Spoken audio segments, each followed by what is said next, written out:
Well, good evening, everybody, and welcome to part two of the questions for the viewers' questions for the car video. So, to jog your memory, basically, one of the questions that was asked in the first part of the installment was about what would I recommend or what would I buy for a luxury car or something like that. Yeah, that's actually help if I actually pulled my email up here and actually had it present for this. So, got that here. Okay, second question. If you're going to buy a cheap car that was brand new, what would you buy? So basically, the question is referring to is standalone car, not SUV or van or truck. So if I was going to buy a cheap car, I I'd probably buy a Volkswagen.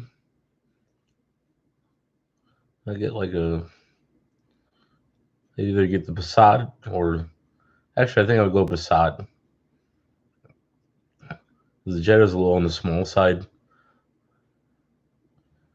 but I wouldn't buy it fully loaded. I would just buy the base package. Yeah, let's see what VW. I don't keep track of how much each thing costs, but I can definitely look that up while we're on the show. Okay, models and builders, sedans. So, so you can get a Jetta for about 18,000. Yeah, that's the wrong one. Let's go to Passat here. So for about 22,000, you can. Of course, I gotta put my zip code in.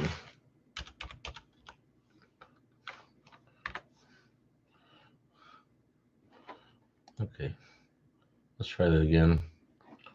So I would just build the S package, an old Thrills 2.0-liter 4-cylinder TSI engine, 6-speed automatic transmission.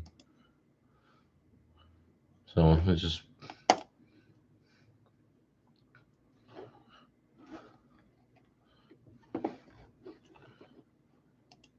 and you're thinking, why not go with a Jetta? But practically, well, you still get decent mileage. But we just won't add any accessories to it. We'll just cut straight to the chase here. So it features has 174 horse power engine. Torque is 206 pound. So by the time you're done checking out now, it's about 23,915.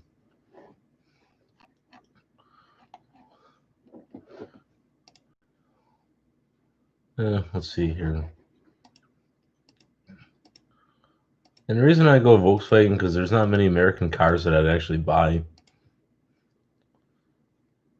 Ford, either that or the Ford Fusion, I would do.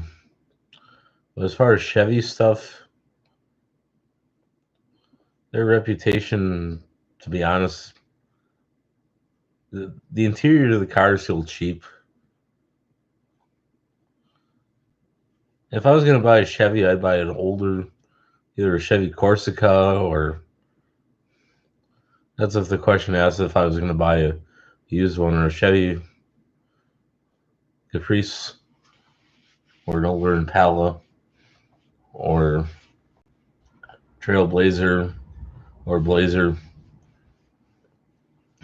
or an older Silverado or K 1500 or C 1500. But there's in either that or a Dodge Charger I'd buy. I wouldn't buy that fully loaded either. I'd buy the base package. So as far as Volkswagen was a part of Chrysler at one point in time. That was back in like the 80s. And then for a while, I'm not sure what Volkswagen's minivan was, but for a while, Volkswagen's minivan, a lot of parts are interchangeable with the Dodge Grand Caravan in the Chrysler Town and Country. So I thought that was kind of cool. And then even back in the 80s, so I'm sure most of you are familiar with like the Plymouth Horizons, the Dodge Omnis. Those are four-door hatchback cars. Very basic, very cut to the chase, reliable vehicles. Everybody and their brother had them back in the day. I still see them one or two on the road yet today. Surprisingly, there's one in the area. It's like a Horizon blue or a baby blue America package Horizon, and it amazes me that it's rust free for living in the Rust Belt. Because Wisconsin, they really do a bang up job when they salt the roads. I mean, they put the salt is so corrosive, and it just kills vehicles. Not mechanically so much, but just it. They get so rusted out around here. It's if you want to keep a vehicle rust free, you don't want to drive it in winter. Period.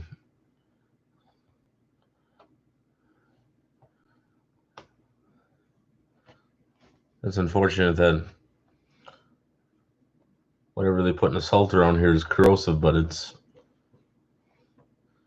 more toxic than to vehicles than a person would ever imagine. So if I was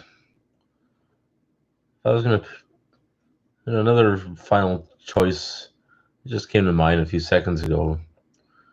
It'd either be a Honda Accord or it'd be a Toyota Camry or Subaru, either a WRX or an Impreza, a sedan type car. Subaru actually makes decent vehicles, in my opinion. And even Toyota makes decent stuff, so that's as far as like the American cars, there's not really much to pick from anyway, and I'm not really into Tesla cars or any oddball branded. Actually, possibly the only,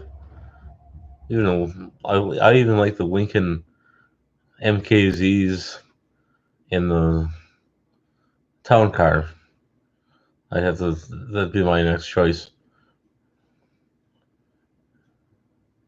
Or the Buick or one of those sedans. Either like they don't make the LeSabres anymore, that's right. Or Park Avenue. But the only one I would stay away from is Cadillac. I'm not really, I go to the auto shows every year down in Chicago, and it's impressive in that. I hate to say it, but I'm actually more impressed with the foreign cars than I am with the American cars. Cadillac is not impressive to me at all. The reason I say that is, when I look at it when you're buying a brand new car, is you want to look at one basic essential. I cannot stress how important this is enough. So when you're looking at cars and that, you're looking at something that's user friendly, something that's fairly reliable, something that's not going to nickel and dime you after the first 5 years. Because when I buy cars, I tend to keep them for a long time. Last car I had, I got that about that in 15. No, not 15. I was 13, and I got rid of it back in 19 as it rusted out beyond. It was at Neon. I made a video on that. I was gonna make more videos on it, but I never got around to it. And that one rusted out so bad, holes in the floorboard. The doors were pretty much, I had duct tape all over. That was actually a good car for being an American car. That was, but you also have to look at how easy it is to get in and out of the cars. Some of the cars are very difficult to get in and out of. And even for small people, I'm a larger person, so typically there's not really many cars I'd actually buy. I'm more like I'd be gearing towards more like a truck or an SUV or a van or larger full-size sedans like the Ford Taurus or the Crown Vic or like a Chevy Impala or Malibu or the Chevy Caprice or Corsica or Lumina or like the Dodge Stratus or Neon or the Avenger or Intrepid.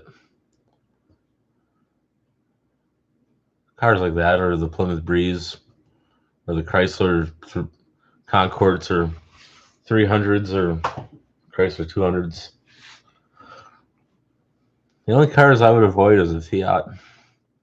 Them things are, Italian cars are known for major problems, so I wouldn't even waste money on a Fiat. But okay, we're just kind of getting off tangent here, so let's take a look at question number 3. So, if you were to prefer a brand of cars, what brand would you prefer? Well, actually, I'm kind of all over the map when it comes to vehicles.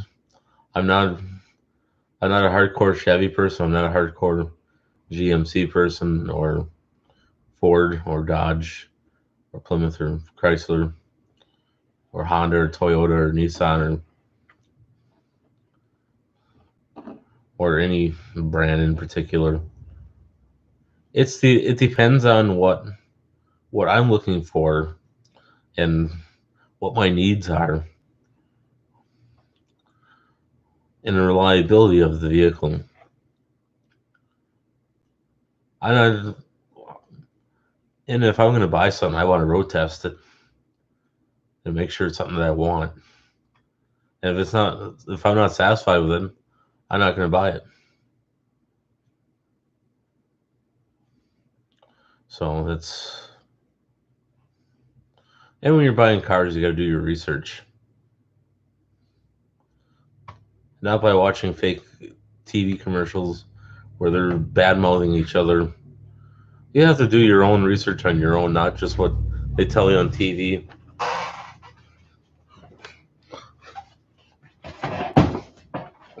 Problem is when you watch car commercials on TV, and then a lot of times they'll badmouth each other, and so you just be careful what sources you watch. But usually the best place to look at car reviews is Consumers Reports or Consumer Affairs. I find a lot of times, well, it's like the Chevy Equinox, for instance. Everybody says there's some people that say it's a great car, and And I'm like, well, how long have you owned it? A week. And they're like, I might get 20, 30 years out of this thing. And I'm like, sure, okay, whatever. And they're like, what, you don't like it? And I'm like, it's great for you.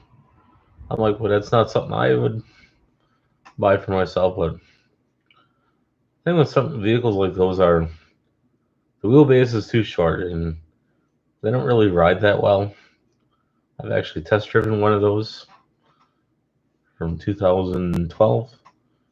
I was just kind of curious myself, and it's not that impressive. It feels cheap, and I've heard a lot of horror stories about them already. Or once you hit the 75,000 mile mark or the 100,000 mile mark, stuff starts falling apart. There's a guy I know. I get together with him sometimes. His neighbor has bought an Equinox about a year ago. Not new, but it was 2012. And originally the guy had a Honda Pilot. And the Honda Pilot is actually better than the Chevy Equinox. And he had to get a new engine for it. And then I had a cousin that bought one. And just about everything you could imagine going wrong with it went wrong with it. After about the first year, transmission dropped out on him. Exhaust dropped out on him. The manifold kept rusted or was built so poorly that the Wisconsin salt kind of ate away at it. And then eventually the engine mounts broke. And that was pretty much when he got rid of that car.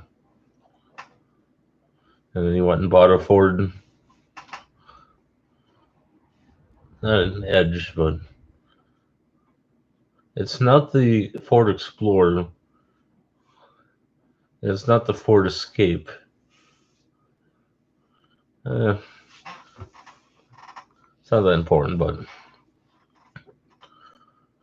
okay. We're gonna move on to the next question. Why do you like driving and test driving cars so much, and why do you enjoy looking at cars and stuff? Well, one, it's a guy thing. Guys like cars. So I don't care who you are. I'm sure there's some vehicles out there that you like, and women are also can be car fanatics too. There's some that like to work on them, or some that like to race cars, or some that like to collect cars. Some have muscle cars. Guys do that too. It's normal. There's nothing wrong with you for liking cars, and there's nothing wrong with me for liking cars either, and having the fascination for them. And besides, it's kind of, as one friend says, you get like a childlike curiosity for cars. And the only thing I haven't done yet is driven a. Next thing on my list of things is get behind the wheel of a dump truck and take that out for a spin. But I'm not talking a 2-axle dump truck. I'm just talking like a 450 Chevy, like a 70s style dump truck. Or I always wanted to drive one of those. But and the cool thing is, since they have regular drum brakes on there instead of air brakes, you don't have to have a CDL to drive one of those. So eventually, actually, the next question was, they were planning on getting a CDL license. CDL stands for commercial driver's license, and yes, I am thinking about getting one. Would I become a truck driver? No, but kind of cool to have a CDL license. That way you can rent any truck you want, and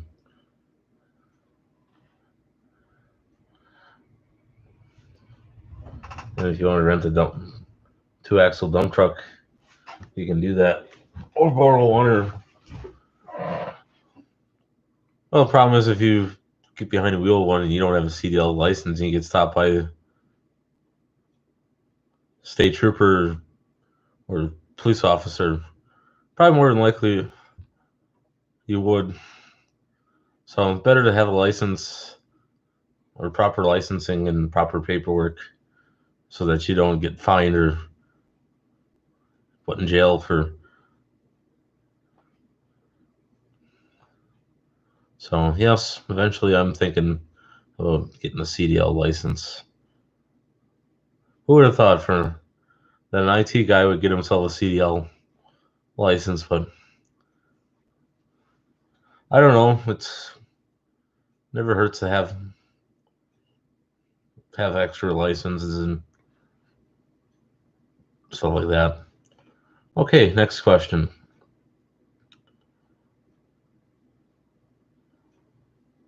Okay, if you're going to buy a truck, what would you buy? Good question. I'd either start off in Dodge. Either Dodge Dakota, crew cab, or extended cab. Probably like an early 2000s. Or Ram 1500, 8-foot bed, or in extended cab. Nothing newer than 2002. Either that or Dodge Ram 2500 with a diesel. I get the extended cab. But I was gonna another accessory that I would definitely buy is the truck cap. And people always ask me, why would you buy a truck cap? That's dumb. Not necessarily. It's you can lock your tools and stuff in the back there. Nobody can tamper with anything you got in the bed of your truck. And another thing I would do if I bought a truck, I get the bottom side undercoated, and then I would also get the wheel wells coated as well. And then I would also have if the truck didn't have a bed liner in it, I'd either get a bed liner or I get it sprayed in there to protect it so that it didn't get all scuffed up. And then I would probably, if the truck didn't have running boards on it, I put running boards on, but I try to get them something that kind of matched the truck, something that doesn't look awkward and weird. Because if the truck is lower to the ground, it's fine. You get by with them, but if it's a little higher up, which a lot of them are, it's kind of hard to climb up into a truck without running boards. You kind of need something to step onto. Because sometimes it's hard to get your foot up into some of those high. There was one dump truck I drove one time. That was for private gardens I worked for. That was one of those GMC 3500 dump trucks. It was basically a 1-ton truck with a dump box in the back. And that truck did not have running boards on there.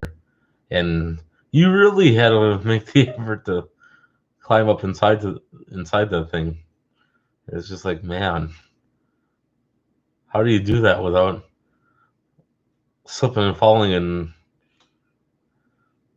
I didn't actually slip and fall, but that was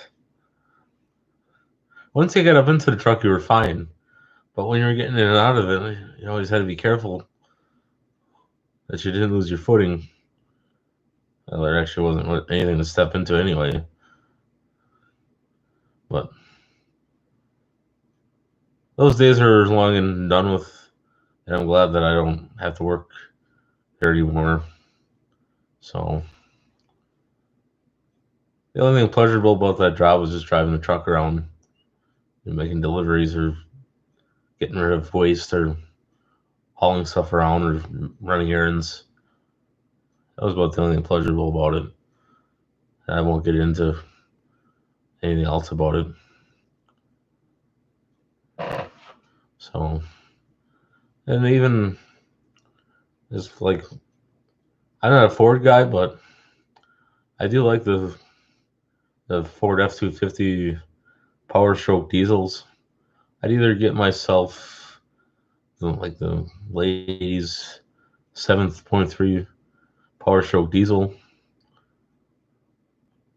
Then again, I would get the extended cab, and then I get the long bed.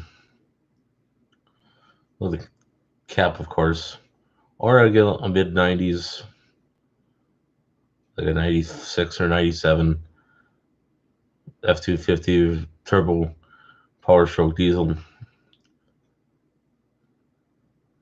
Or either between a 99 or a 2001 F-250 with the 7.3 Power Stroke diesel. Next question. Would you make any modifications to a truck? Great question. So as far as my modifications, the only thing I would do, like I said, if it didn't have running boards, I'd put running boards on there. I'd put a truck cap on there. But a few things I would not do is I would not put obnoxious headlights or tail lamps on there. I wouldn't put blacked out headlamps or tail lamps on there because you will get stopped by police or state troopers. It's actually illegal in some states to have that or to have your tail lights covered like that. Wisconsin's kind of a gray area. It depends on what municipality you're in, or if you're on I-43 or I-94. I-94, they're a little more pickier down in Milwaukee area than they are up here in Manitowoc County. There's more state troopers down there than there are up here. But then again, when you least suspect it, that's when they usually pop out of the blue. So, and as far as bumpers and stuff, I wouldn't put anything obnoxious. I try to keep it as OEM as possible. The only thing I would possibly do is straight pipe the truck, but there's a few technicalities when you go about doing that. I'm not the kind of guy that would drill a hole through the bed of the truck and have stacks like a semi. In my opinion, I think that looks stupid and it looks really asinine. If you're going to do that, then go ahead and just buy yourself a semi truck and drive that as your daily driver, because it looks really dumb on a pickup truck to do that. And there's going to be people that are going to ridicule me for saying that, but I don't care. If you're going to straight pipe the truck, then do it the right way. And just do the downpipe. Besides, if you're doing that, you don't want to make it look like you rednecked it, because any state trooper or anybody that inspects it would be able to see it right away. So if you're doing that, what you do, well, what I would do anyway, I just delete the muffler and delete the cap and run the downpipe down, and then I would make it look like I'd only do it 3.5 inch piping, and even the exhaust tip would only be 3.5. because you still get a decent sound coming out of it anyway. You don't need diamond tipped, and you don't need fancy tips on the end, and you don't need a 5-inch tips or 8.5 tips in that. That looks stupid in that. You don't need that to get your point across. And you can make it, the more original it looks, or if it looks more factory spec, you're better off that way. And another thing I would never do is I would never put obnoxious looking tires on a truck either. And I wouldn't put jacked up suspension crap on there either. I got friends that would like to do that with their trucks. But when you start messing with the suspension, you start changing how it's designed in them, you're actually destroying your truck by doing all that and by jacking it up and in that. And the thing is, if you go out and buy a new truck and you start doing all that modification, you're pretty much voiding the manufacturer warranty and the warranty from the dealer. Because when you start doing stuff like that, you basically just voided it. So once it's off warranty, if you want to destroy your truck, then go ahead and do that. But it's not something I would advise doing. As far as even Chevy trucks go, I'd either get like a CK 1500 Chevy S10 or the CK 2500 or the 6.5 turbo diesel. And then as new as I would go, as far as Silverado would be up to 2006, either 1500 or 2500, but I'd have to have the 6.6 Duramax diesel. And even then, a truck like that, I keep OEM rims on there, OEM, pretty much mostly OEM. So, hope that answers that question. What I consider Nissan or a Toyota, or maybe a Toyota truck, I might consider that. But Nissan, no. I'm not messing with Nissan stuff. They don't have a good reputation right now, so I wouldn't waste my time with it. So as far as, okay, next question. How do I go ahead and phrase this? Would you ever consider being a mechanic or anything? No. If you really want to be a good, reputable mechanic, it takes years of schooling, and cars change so rapidly, it's hard to keep up with.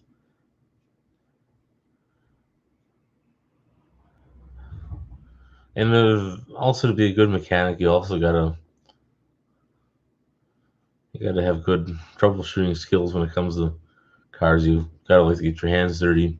I don't mind getting my hands dirty, and I don't mind tinkering on stuff on cars or doing oil changes and stuff like that, or rotating the tires or doing minor work on a car. But when you gotta tear the engine apart and tear most of the car apart to get at something, I don't enjoy doing stuff like that where you gotta. It wouldn't bother me to tear apart a small engine, like riding a lawnmower or something, and work on that, or push mowers or tillers or snowblowers and stuff like that. But cars, it becomes a headache when you gotta start tearing stuff apart. And so, no, I would never want to consider being a mechanic. I don't mind doing hobby work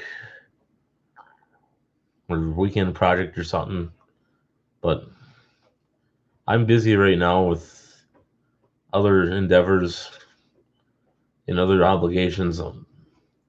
So at this time, most of the time, I just take my vehicles into a local mechanic that has been in this town for the last 20 years, and he's done nothing but reputable work. So I have no need to go elsewhere. So,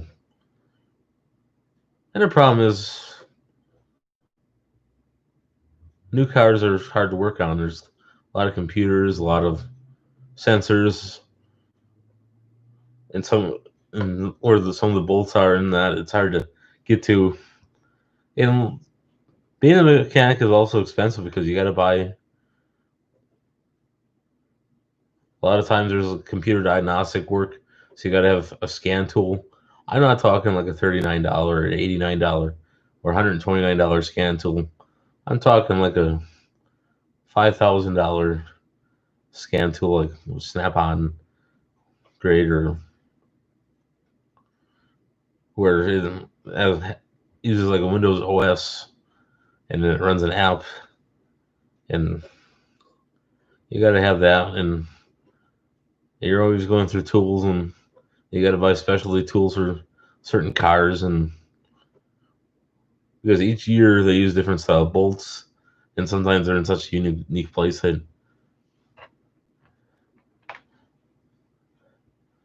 and my local mechanic, he only does domestic cars. He doesn't do imported cars because he's saying that they're so complicated. He'd have to go to school almost every other year to keep up with like BMW and Mercedes Benz and like Acura, and the only ones that he actually can do service on is like Toyotas and Volkswagen. But as far as foreign cars, he just pretty much does tire rotations and like oil changes and fluids.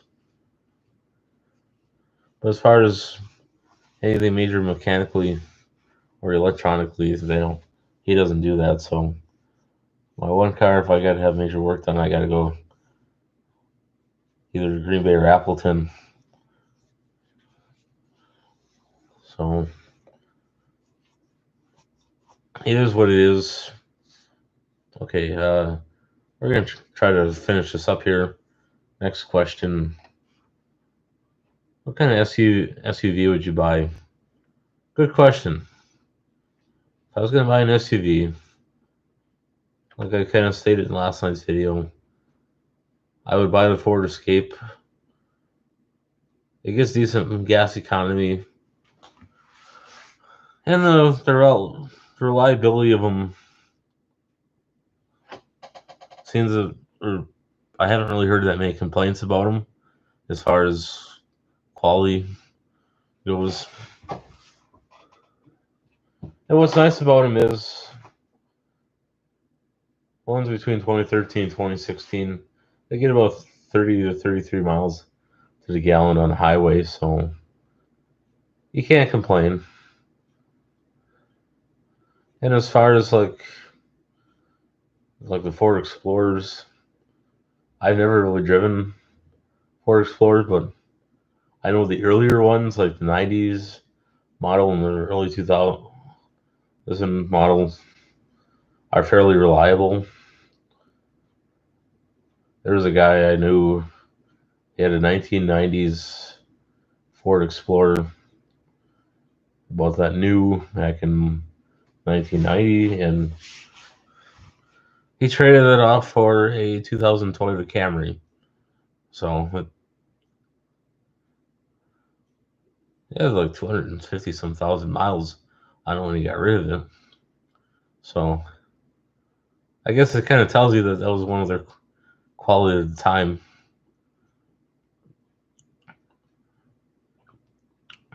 And as far as Chevy,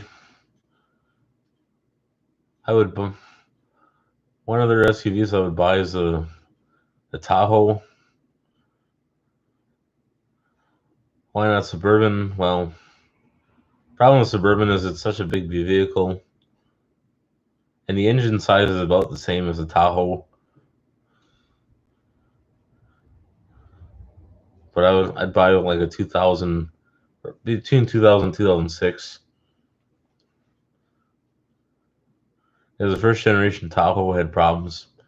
So, and what's nice about it is you get the 5.3 liter V8 Vortex engine, and they have been known to be very reliable for the most part. You could easily get 120,000 miles out of it. And you also got to consider you got your typical routine maintenance like oil changes, brakes, tires. And those pushrod engines or V8 engines are good. There's not a lot of electronics that go wrong on them. So either that or it'd be a GMC Yukon from 2000 to 2006. I wouldn't buy the XL. It's too big. And besides, you get the same engine as the smaller Yukon. And what's nice about those vehicles, they're sport utility vehicles, so you can tow big boats around, big campers, car haulers. You can. They got a lot of power. They're gas guzzlers, I admit that, but beggars can't be choosers. And they're a nice, spacious vehicle. I've actually driven one time, and you go around town or you get on the interstate, and then they're very comfy vehicles, very spacious. It's just, and the controls are basic. It's not overly complicated. You don't have goofy alarms and goofy sensors and stuff like that. It's anything newer than a 2006 I wouldn't buy. That's just me. And as far as Dodge, either one of those Ram Chargers from the late 80s, early 90s. Those are fairly reliable. It's kind of like a Chevy Blazer from the 70s and 80s. Or the Dodge Durango. Actually, it doesn't matter what year. I've never actually driven a Durango, but people tell me that they're nice and that they handle well and that the reliability rate of them is fairly decent. So I would still have to test drive one before buying one. So that's something I consider. And as far as any other SUVs, I don't think I'd adventure onto foreign ones at this point. So hope that answered your question. What's your thought on the new 2021 Bronco and the other? I'm trying to think what the other one was that they just released. Or not Bronco, but or the Bronco. Let me go to the Ford website.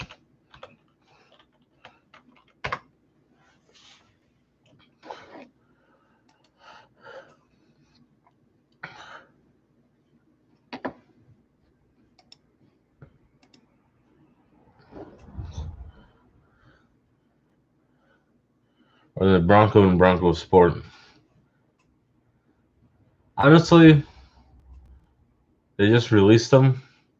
I would not buy them. The thing that's really unimpressive about them is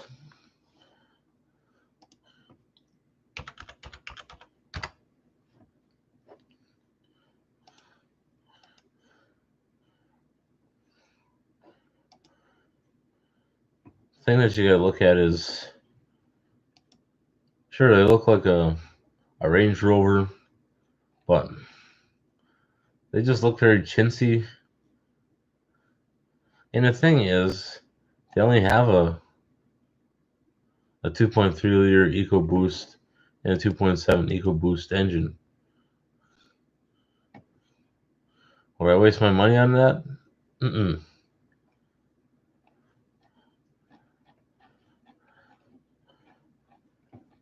Now they're electronic shifting transmission.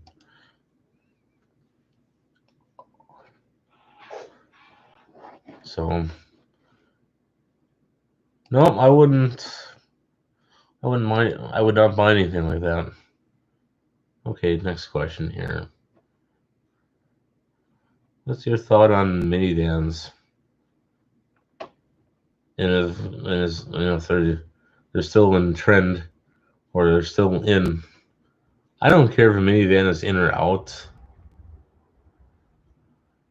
The only minivan that has a good reputation is the Dodge Grand Caravan and the Toyota Sienna and the Honda Pilot. No, actually, even the Honda Pilot doesn't have that good reputation anymore. But as far as the Dodge Grand Caravan, they've been making those since '84. And there's talk over the last couple of years that they wanted to end it. And I'm thinking, come on, Dodge. That's your bread and butter, is those Grand Caravans.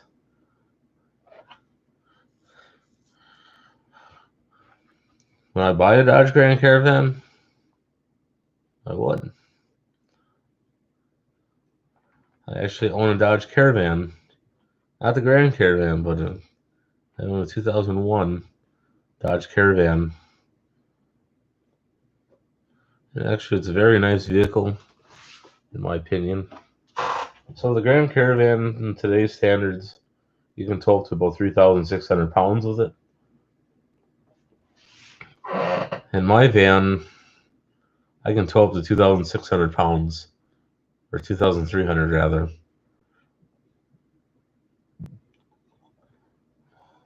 So that's not bad at all compared to most of your crossovers that are only 1.6 liter or 2 liter or 2.4 liter, where you can only tow like 1,000 pounds or 1,500 or 2 at the max. Dodge minivans and Grand Caravans, I'll beat crossovers any day that are only 4-cylinder as far as towing. And do they handle well in winter? No, they're top heavy, but you shouldn't be driving 90 miles an hour on glare ice or on snowy roads, and you shouldn't drive all over the road anyway. So hope that answered that question. Okay, next question.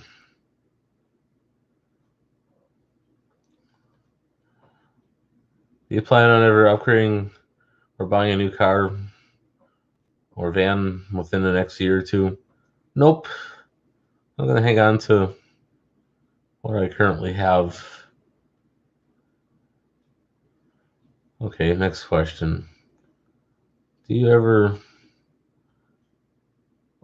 think that the American cars are going to completely disappear off the lineup?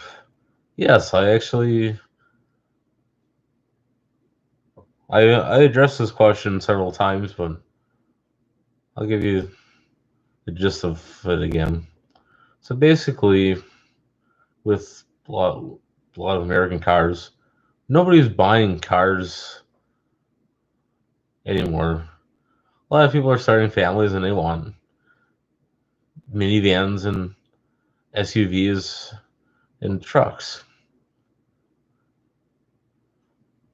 And why I say that is, well, minivans, it's more spacious. You got more room.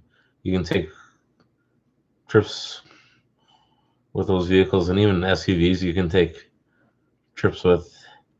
And a lot of times, you got multi-kids, got like 4 or 5 kids, and you need something big enough to haul them around and haul kids to soccer games and haul them to recitals or science fairs or whatever. So you need something kind of large and spacious.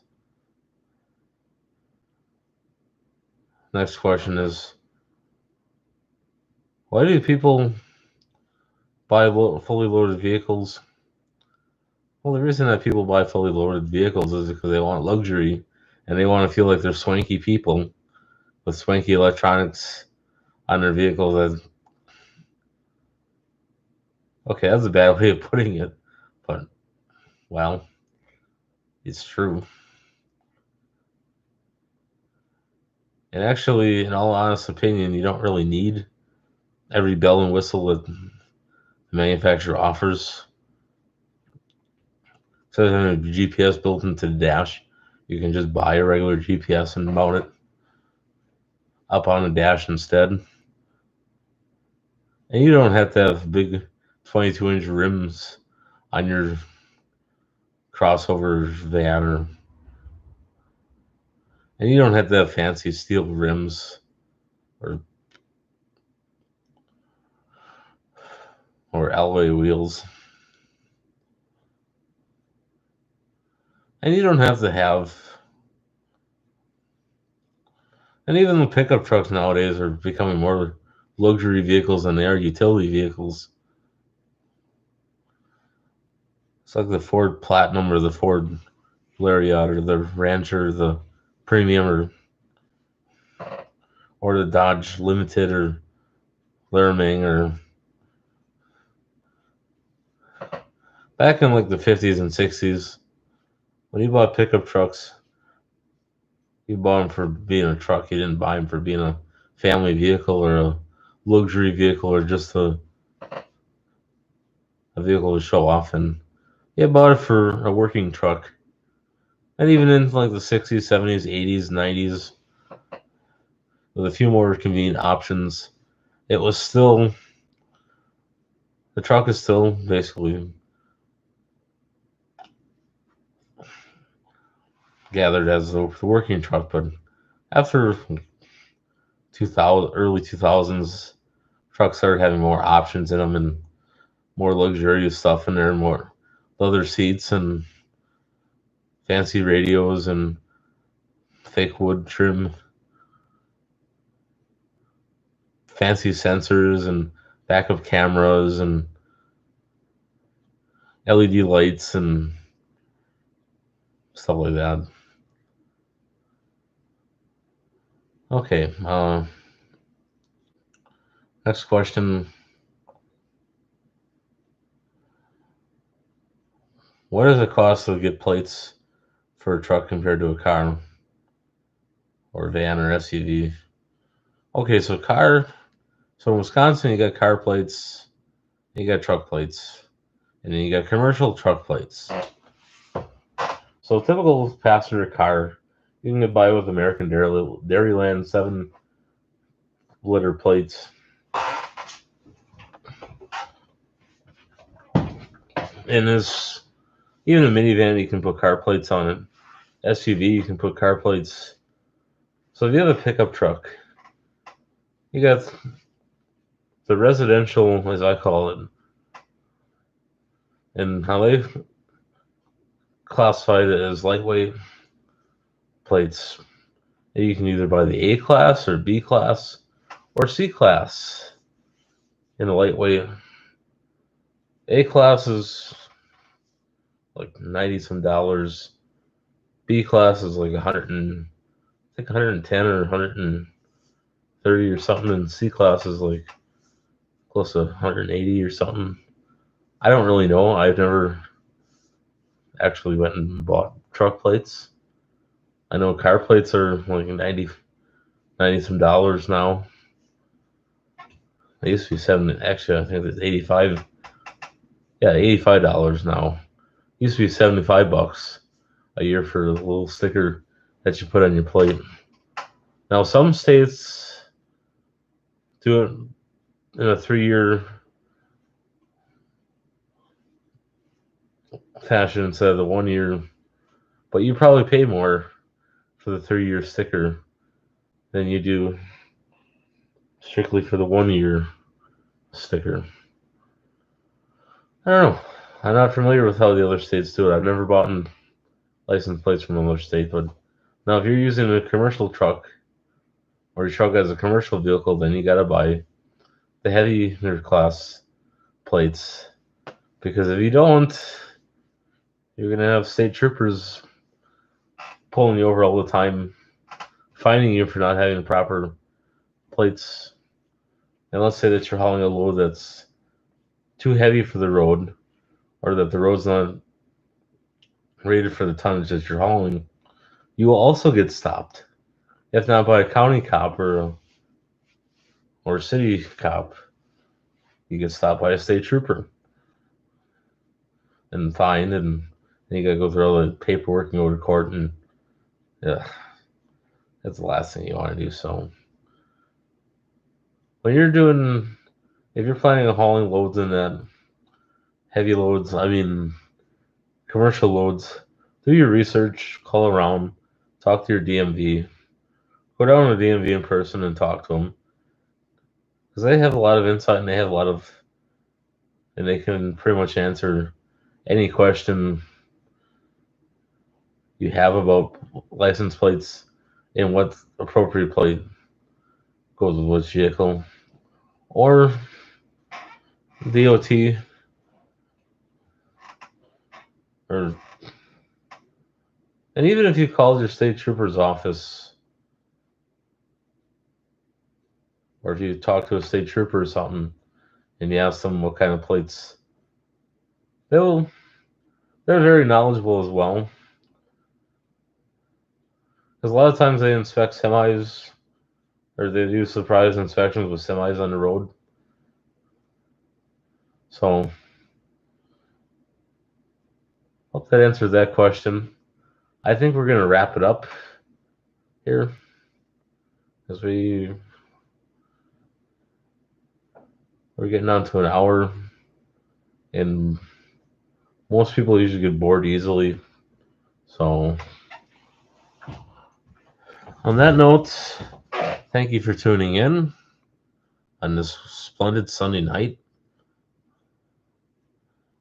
God bless everybody. Take care, and we'll finish up tomorrow.